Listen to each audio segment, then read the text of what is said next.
sénateur de Maine-et-Loire, monsieur le conseiller régional, messieurs les maires de la Landchal et de Broussais, mesdames et messieurs les élus, mesdames et messieurs les membres des corps constitués, capitaines, commissaires, monsieur le policier municipal, mesdames et messieurs les anciens combattants et leurs présidents, messieurs les porte-drapeaux, mesdames et messieurs les représentants du jumelage anglais, monsieur le représentant des ailes longuéennes, chers membres de la famille Robineau, mesdames et messieurs, chers concitoyens.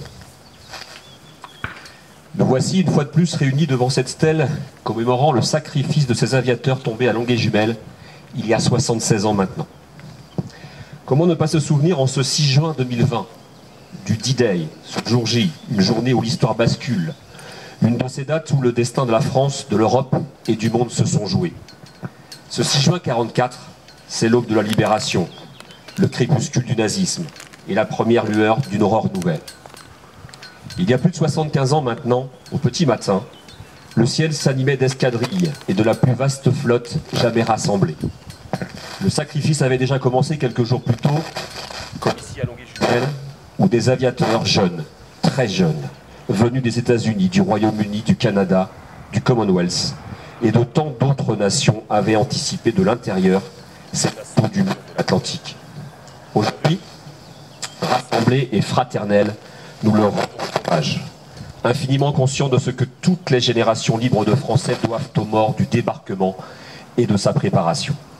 Comment ne pas prendre ce temps, ici devant cette stèle, pour se souvenir de ces hommes qui débarquèrent comme une armada de courage et de liberté. La France sait tout ce qu'elle doit aux soldats du débarquement. Tous les cimetières militaires nous rappellent l'ampleur de leur sacrifice. Le seul 6 juin, 3000 soldats ont perdu la vie.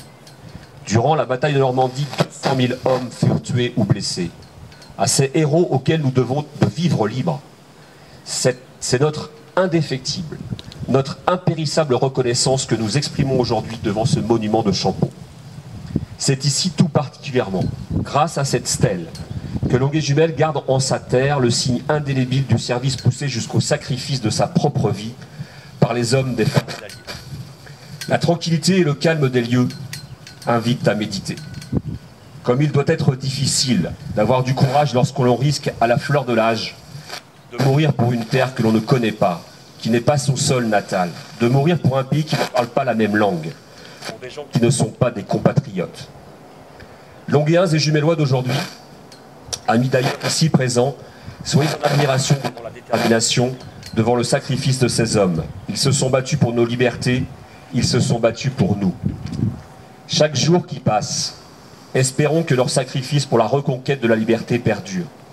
Appliquons-nous à faire en sorte que la jeunesse d'aujourd'hui et de demain prenne exemple sur leur qualité de cœur et de courage. Ayons une pensée émue à leur mémoire et une pensée reconnaissante à ces libérateurs britanniques, canadiens, américains et australiens, à tous ceux qui sont morts, et notamment à ceux qui sont tombés ici même le 2 juin 1944, pour que nous vivions libres aujourd'hui. Cette stèle est le symbole du sacrifice des aviateurs alliés tombés sur le champ de bataille du monde entier, loin de chez eux, loin de leur patrie.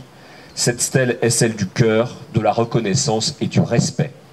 Alors continuons d'embrasser cet esprit de liberté et de courage, porté par quelques-uns qui ont fait et qui font notre fierté, pour que le jour le plus long jamais ne se termine et continue sans faiblir d'éclairer notre siècle.